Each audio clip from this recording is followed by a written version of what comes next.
Hi everyone, if you're new here, I'm Jessica Miyuki. I am a graphic designer, I make art, and I love to travel.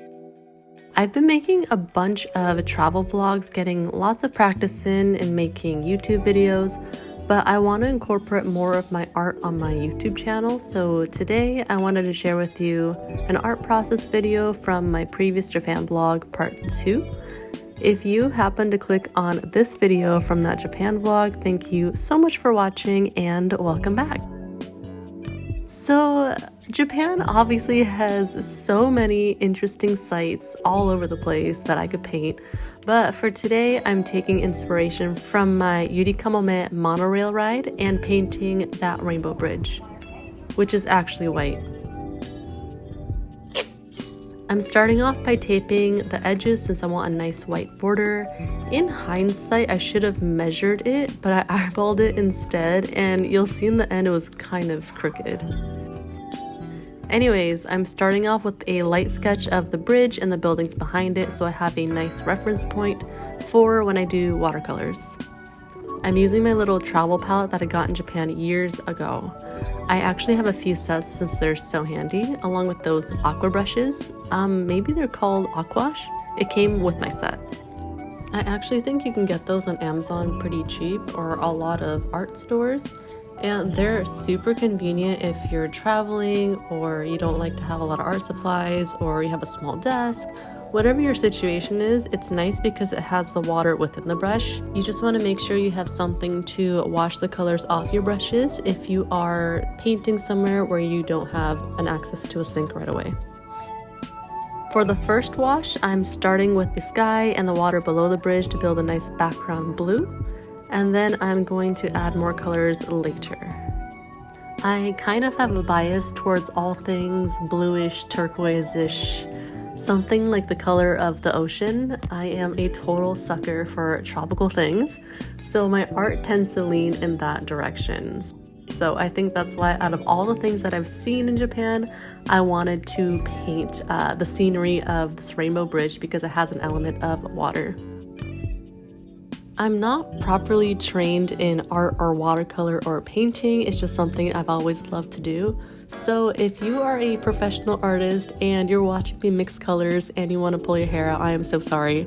This is just a method that's just been working for me, and I'm sure it looks very sloppy, but I'm trying to get the colors the way I see it in my head onto paper, and this is just how I'm doing it. One of my favorite elements about watercolor is the ability to make really cool gradients that you can't fully control.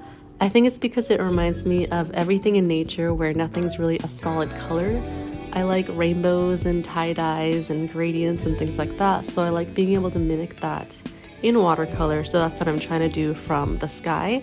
The top of the sky, make it a little bit darker than the rest of it, so there's that nice gradient that you'd see if you're looking out over some kind of horizon. Next part here, I'm going in with some green. There are some hillsides with a lot of greenery, and there's also little islands within that Tokyo Bay area that have these cute trees, or happy little trees, you know, if you're in that generation.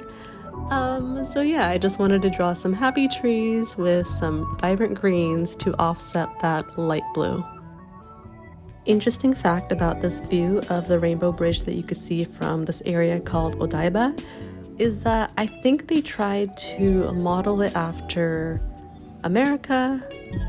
There are some American diners, and there's also a pretty decent sized Statue of Liberty. So if you're wandering around there and want a great photo, I would try to get a picture with the Statue of Liberty and the rainbow bridge in the background. It's just silly.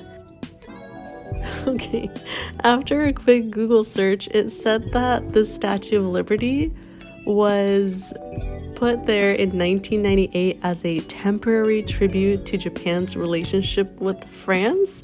I don't know you guys, but it's just fun.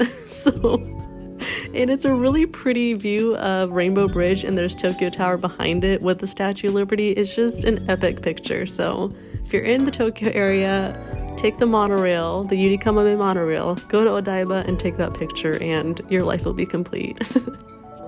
Okay, now we are going in with some detail, some shadow work.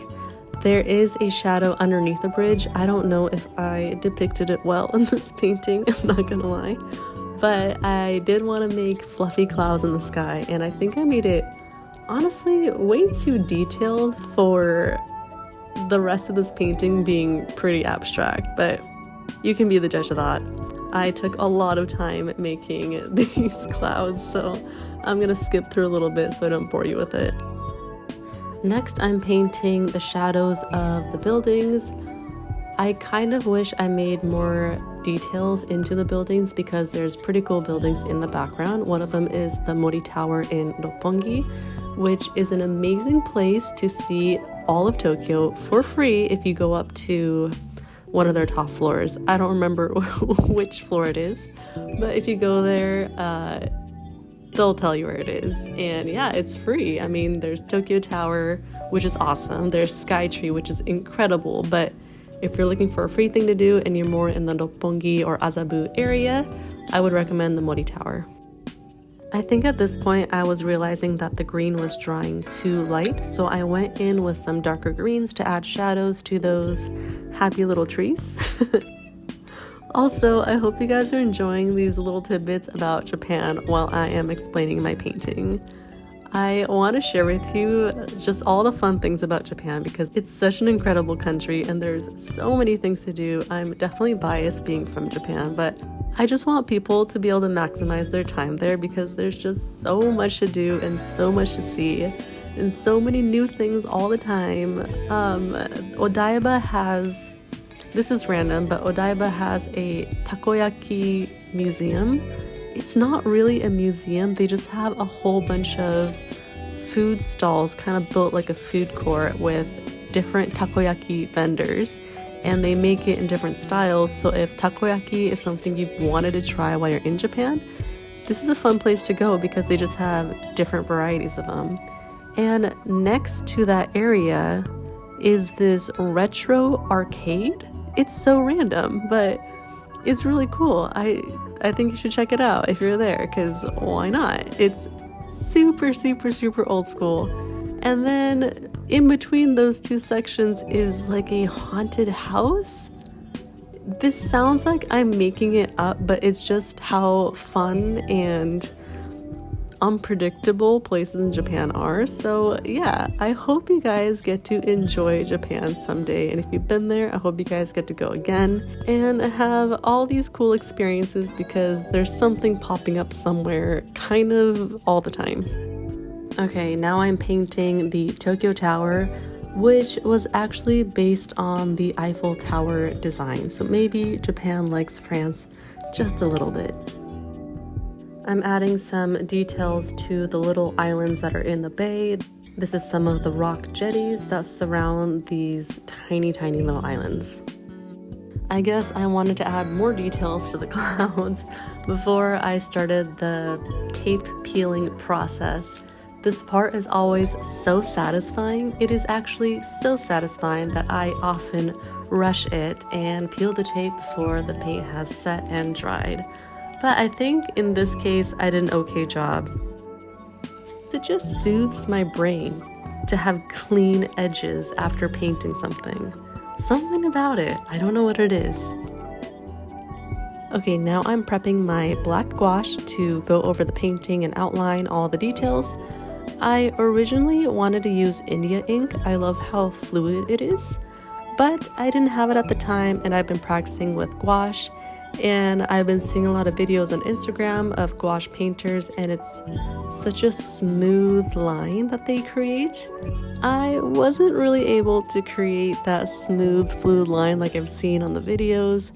It actually ended up being a bit rough, but here is my best attempt at the time. I think I even tried adding more water to make it a little more fluid, but there is a very specific balance of water and gouache. I have not figured it out quite yet. I do like how you can make gouache kind of work as a watercolor if you add enough water. But if there's too much water, it doesn't do the gouache opaque thing that I need it to do. So a lot of trial and error.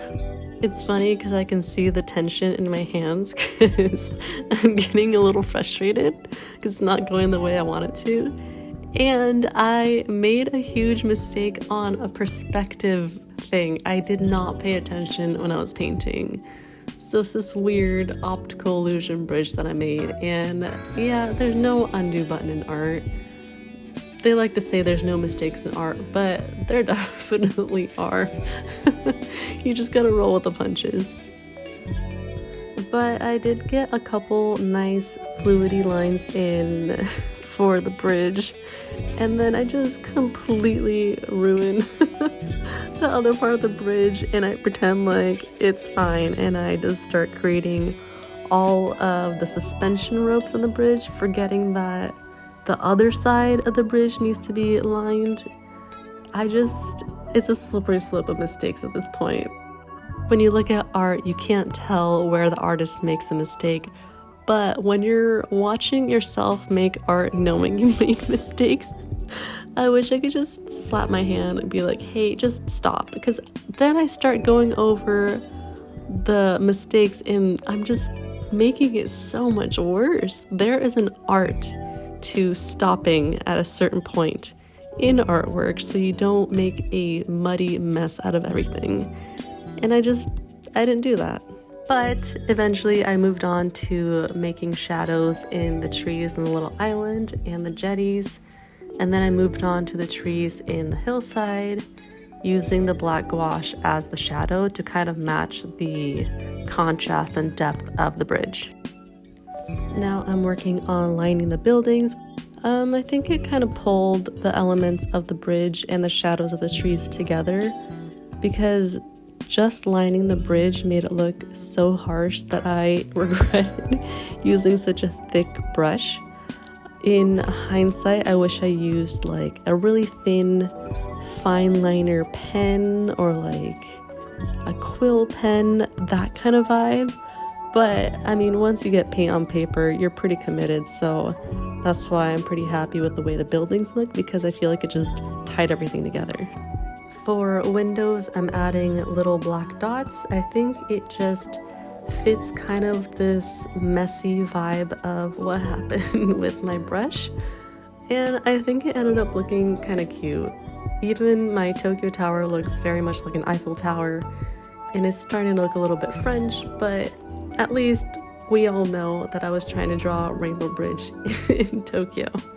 And why not finish off this painting with a few cute birds? To cover up the mistake on the bridge, I even tried drawing a little boat, and that kind of made it worse. But here is my finished piece of a rainbow bridge in Tokyo. Just kidding, the bridge is bothering me so much I went over it with white gouache and it kind of looks worse, but if you squint your eyes, it looks great. It does a thing, so yay, artwork is finished. If you made it through this whole video, thank you so much for watching. I hope it was entertaining, and I hope you learned a few random tidbits about Japan, and I will see you in the next video. Bye guys!